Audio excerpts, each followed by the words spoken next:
What's going on, guys? Tom Newsham back with another video, and today I'm going to be doing something that sounds simple, but I actually think it might be a little bit of a reality check. So all day today I'm only going to be eating the recommended portion sizes. That goes for breakfast, lunch, tea and any snacks I'm having in between. And where possible I'm going to be showing what I would normally have and what the recommended portion size is, to see if there's that much of a difference. And I'm doing this because if you're wanting to lose weight, you've probably been told, just watch your portion sizes. But what even is a normal portion size? Is it what we think? Or are we massively overestimating our portion sizes? Or maybe even underestimating our portion sizes? So I've got my trusty scale, which is going to be my best friend for today. And I'm going to be counting every single gram I drink and every single millimeter I eat. So I've got a feeling this is either going to be very, very easy, or I'm going to be absolutely starving for the day. Now, I'm going to eat my normal diet. I'm not going to change it too much. It's relatively healthy. So let's see how we get on. All right, guys, so as you can see, it is breakfast time and we have 2 bowls of cereal in front of us. Now the first one, we have 1 serving of Choco Pillows from Aldi, way down in front of us. And as you can see, there's not a whole lot there. Now, I don't know if that would keep my 5-year-old full, but apparently that is 1 serving. And over here we have the Rice Pops from M&S. Now this is only a 30 gram serving, the recommended size is 30 grams. And as you can see, there is a big difference in the amount of volume you get for your food. And this is 10 grams less. But I don't know if this is going to keep me full up until lunchtime and prevent snacking. So I think we've got a better option. So this is a much better option, a more voluminous option as well. And you can see the volume is higher on this. So this is 40 grams of porridge oats, mixed with 200 milliliters of skimmed milk with 100 grams of frozen fruit in there. Now this option is going to give me complex carbohydrates, a little bit of protein, as well as some minerals and vitamins from the fruit. And when we add in 1 serving of protein powder, we'll get a significant amount of protein in there. Obviously the calories are higher than these 2. However, this is going to keep me fuller for longer. And there's a lot more volume to this meal as well. And that's what it looks like all mixed in. Doesn't look the most aesthetically pleasing. However, it tastes delicious. It's going to keep me full and it's going to provide many nutrients. And it's a much healthier meal overall than these 2 options. Now I'm going to go grab a shower and I will see you at lunchtime. Alright, so we're back for lunchtime and we have a pretty classic healthy lunch. So we have a jacket potato, can of tuna. We're going to put some tuna mayo on top of the jacket potato. Now it depends how strict this challenge is really going to be. But when you think about what a serving size of a potato is, if you're having a jacket potato, surely it's just 1 potato. Well, I actually kind of looked this up and the recommended portion size is between 180 to 120 grams of potato. So this one here weighs 225, so it's a little bit off. So we're going to pick the middle ground and we're going to go for 200 exactly. Okay, so I'll show it afterwards, but that is 200 grams. So there we go, 200 grams of potato. So we've got our potato, now we're going to add our protein portion to it. So we have our can of tuna here, just going to drain off the excess. So pretty healthy so far, but we are missing 1 key ingredient of this. The mayonnaise. Now this is where things start to spiral out of control, because if I just do what I would normally do,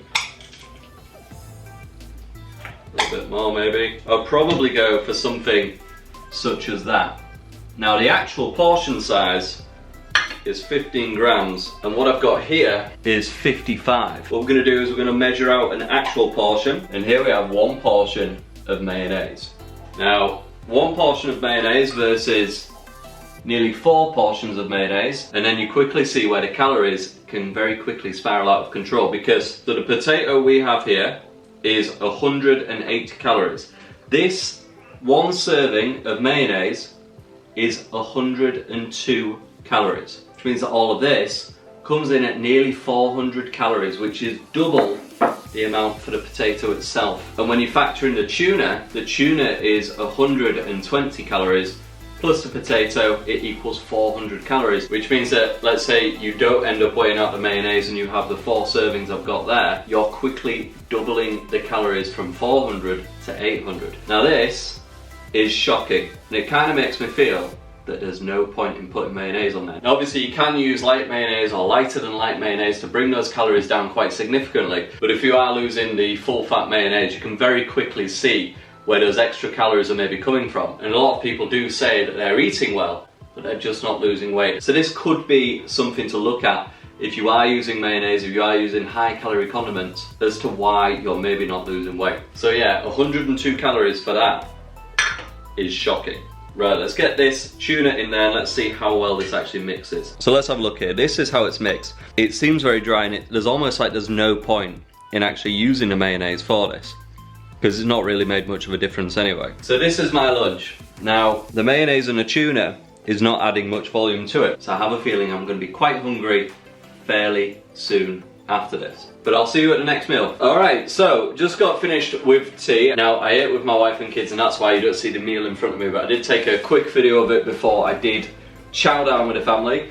But just to walk you through it, essentially it was just kind of what we always have. We usually have some sort of variation on chicken, rice, vegetables, or maybe we'll have like beef, rice, vegetables. So tea in our house doesn't vary all too much, but in between those two meals, in between lunch, which I had at 1 o'clock, and tea, which I had around about 5, just in between that 4 hours, I just all of a sudden hit a wall where I was just extremely hungry, maybe about an hour and a half later. And again, that just shows that the portion size of what I had for lunch just really didn't fill me up. Now for tea, it was just 1 chicken breast and 1 portion of rice, which was essentially one of the microwave packets, but it was half of it, so 125 grams, that's what you see on my plate. And then a portion of broccoli. Again, what is a portion of broccoli? I could have Googled it, but quite frankly, there's barely any calories in it, and no one is overeating on the broccoli. Like, if you overeat on the broccoli, you're getting 25 extra calories versus overeating on the mayo and you're getting an extra 300-400. Obviously, one is going to have a much larger impact than the other. It's been about an hour and a half since tea,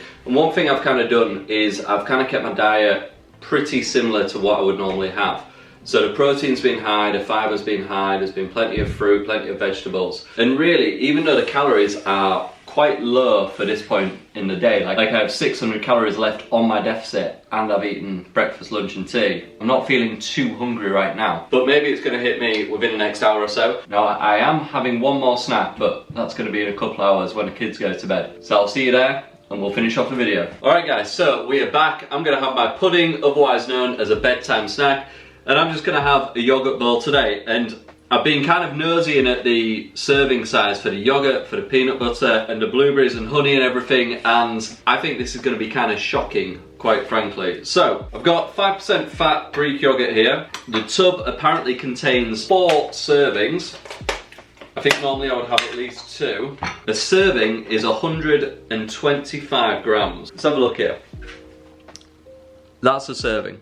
I don't know how much that's going to fill me up, but there's not much in the bowl. Normally I would kind of cover the bowl. As you see, there is not an awful lot of yogurt in there. Yeah, with the blueberries, I'm not going to really weigh these out. It's just going to go where it lies. I'm not that facetious, quite frankly. I'm going to say a handful of blueberries, so again, that's what it looks like. Now, I think the really interesting thing on this would be the peanut butter. If I'm honest, I'm kind of aware of how many calories are in peanut butter, so I'll probably do something like that. But a serving is 15 grams, so that is 1 portion of peanut butter there. So I put a spoon in there. Apparently 1 tablespoon of honey is all you get. So again, that's about it. If you can see that, I can't really show you without it going everywhere, but yeah, that's about it. I'm just gonna drizzle that on. And normally when I have a yogurt bowl, I kind of weigh it all out anyway, but I'll have like 200, 250 grams, something like that, but I'm a bit shocked. I don't really think that's gonna satisfy my, my hunger throughout the night.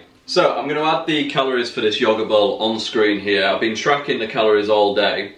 Now, the total calories for everything is 1630, call it 36, 35.9. Because I've got a fairly high protein diet anyway, I've kind of hit the protein there or thereabouts. I'm about 20 grams off the protein. It's about 147 grams. The carbs have been pretty low, so I'm 52.5 grams off my carb goal at 147. Fats are really low as well, so 42.4. Now, some final thoughts. I haven't really been that hungry doing this today. I think the worst one was possibly between lunch and tea.